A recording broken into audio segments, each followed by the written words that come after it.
Hello everyone! Today I'm really excited because this is the last video in the alphabet series, which means that we've got more interesting stuff coming up further on. If you haven't seen the previous videos, I will provide a link in the description so you could catch up.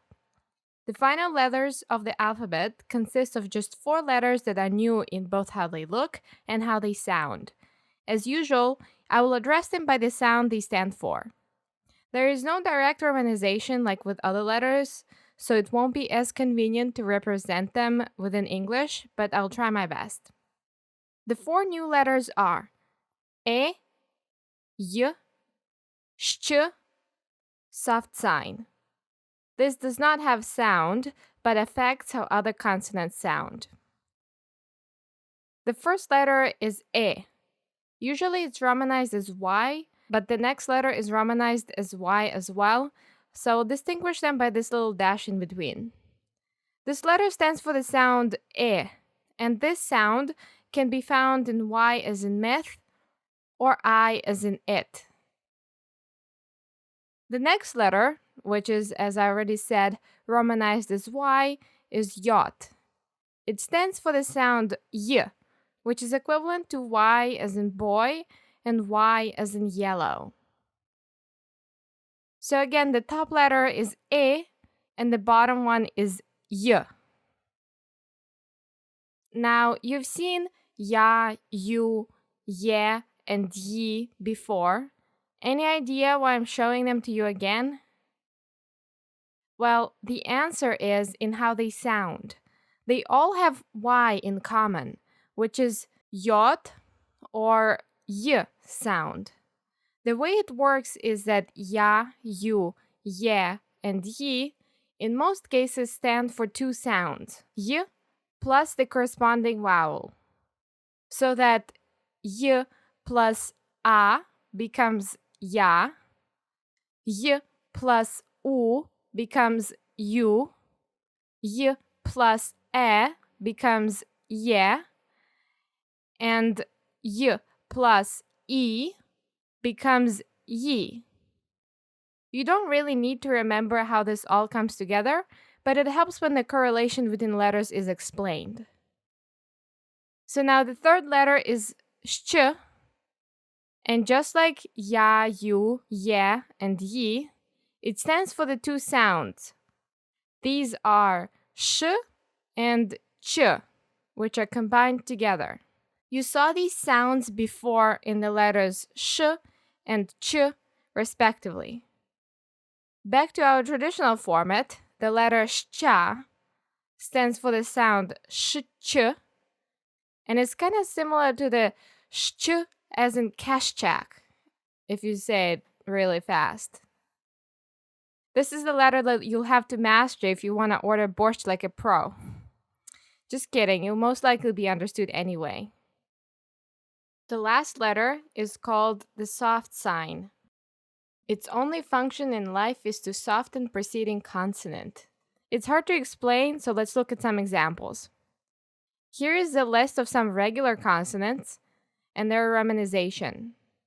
Now we'll add the soft sign and they become softened, such that S turns into S, L turns into L, T, K, N, N, D, D, and so on for the rest of the consonants. At this point, you have officially completed the alphabet series.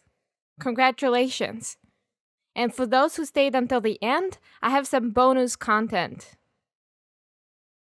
We'll look into what does the apostrophe actually do.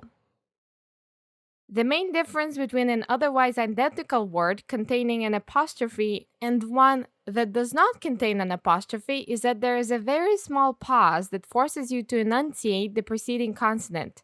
It's never a vowel. Let's look at 2 words that will demonstrate this better. In Ukrainian, the word for mint is myata.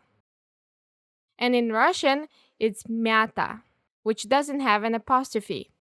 So in the first word, M stands for the hard sound, while in the second, it stands for the soft sound. It's pretty much like m plus the soft sign. This causes ya to stand for two sounds, y plus a, as we've seen before, while in Russian, it stands for just a. So what you have in Ukrainian is myata. You could see that I'm making a pause, just tiny pause. Myata. It's more like M is enunciated better. Versus myata, without pause in Russian. To explain better, in the Ukrainian word, the two consonants m and y clash, which makes us pause before the apostrophe because we can't merge them. However, this most likely would come naturally for you if you're a native English speaker, because most English words have distinct consonant sounds rather than merging two together. While this may seem confusing to some, it is much the same as in English, where a vowel, such as a, may represent a slightly different sound depending on the word and placement within the word. One convenient difference between English and Ukrainian in this regard, however, is that there is a definite rule for what exact sound a letter makes, which you can simply follow rather than remember a series of exceptions. Let's look at a different example. Buryan, weed, as in unwanted plants in your garden, and buryak, beet, as in the main ingredient for borscht. Other than a different ending, these two words have the same difference as the word for mint we discussed previously. In buryan, the preceding consonant, r, stands for a hard sound. Buryak, in contrast, does not have an apostrophe after r, because here, r stands for a soft sound. So again, we say buryan versus buryak. Some other instances are the words pije, he, she, it drinks, p'ять, 5,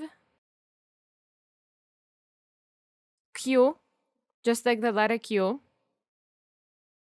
miaso, meat, and some other words without apostrophe.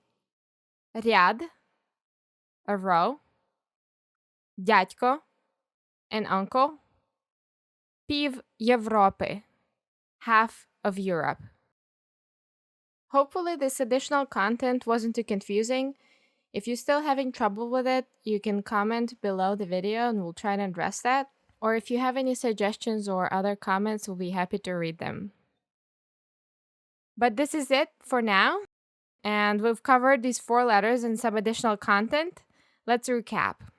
The 4 letters that are new in both how they sound and how they look are E, Y, Sh, and the soft sign, which softens preceding consonant.